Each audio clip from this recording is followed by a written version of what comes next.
සුබ දවසක් ඔයාලව අදත් ආදරයෙන් පිළිගන්නවා මගේ අලුත් වීඩියෝ එකට. අනිවාර්යෙන් මතක් කරලා බාගි vlogs YouTube channel එක subscribe කරන්න කියලා ආදරෙන් ඉල්ලනවා. මම අද හදන්න යන්නේ beetroot මාළුවක්. හැම ගෙදර ඔක්කොම සාමාන්‍යයෙන් ප්‍රධාන ආහාර වේල් වලට යොදා ගන්න එළවලුවක්.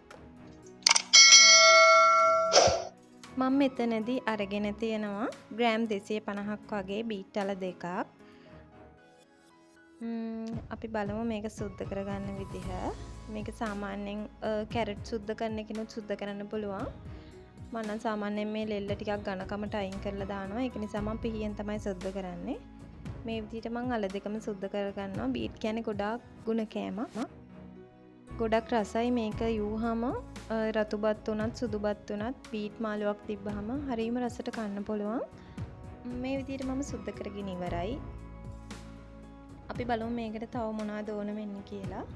මේක හොඳට සෝදගෙන ඊට පස්සේ මම තව මේකට අරගෙන තියෙනවා පොඩි අර්තාපල් ගෙඩියක්, ඒ වගේම ලුණු ගෙඩියක්, රම්පි කෑල්ලක්, ඒ වගේම අමු මිරිස් කරල් දෙකක්, ඒ වගේම සුදු ලුණු. මේවා අපි ඉක්මනින් කපා ගමු.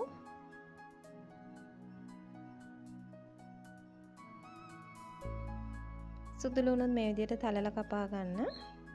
ලුණුත් චූටි කෑලි වලට කපා ගන්න.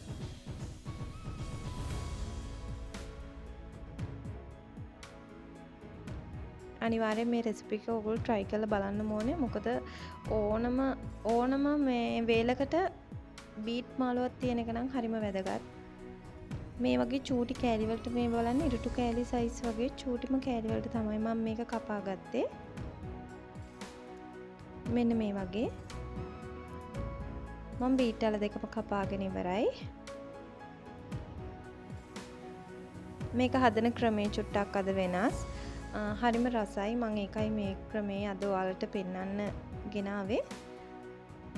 අර්තාපල් ගෙඩියත් මේ වගේ පොඩි කෑලි වලට කපා ගත්තා.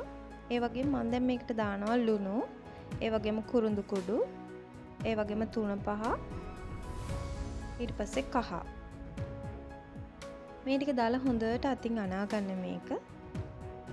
හොඳට අතින් අනාගත්තට පස්සේ ඔයගොල්ලෝ ළඟ තියෙනවා නම් ගී ටිකක් හරි එහෙම නැත්නම් බටර් ටිකක් හරි මේකට දාගන්න.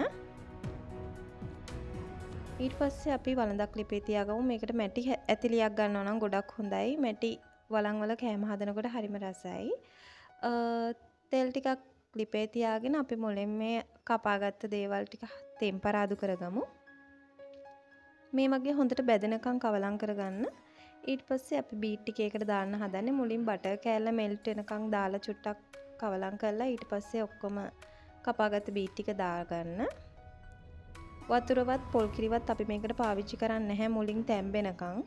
අපි මේ විදිහට බටර් ටිකෙන් මේක තැම්බෙනකම් වහලා තියන්න ඕනේ විනාඩි 10ක් වගේ අඩු ගින්දරේ තිබුණාම බීට් ටික හොඳටම තැම්බෙනවා. අල කෑලි ටිකයි බීට් ටිකයි හොඳටම තැම්බුණාට පස්සේ අපිට පුළුවන් පොල් කිරි ටිකක් මේකට දාගන්න. මම අරගෙන තියෙන්නේ උකු පොල් කිරි වලින් පොල් කිරි කෝප්ප භාගයක්. බීට් කියන්නේ හොදි කන කෑමක් නෙමෙයි. ඒක නිසා බීට් වලටත් අපි තියාගන්න ඕනේ පොඩි පොඩ්ඩක් හින්දලා. මේ බලන්න හදලා ඉවරයි. හරිම ලේසි ඉක්මනින්ම හදන්න පුළුවන් එළවලුවක්. මේ විදිහට මම පිළිගන්නවන්න බෝල් එකකට දාගන්නවා. හරිම ලස්සනයි. ඒ වගේම සුවඳයි.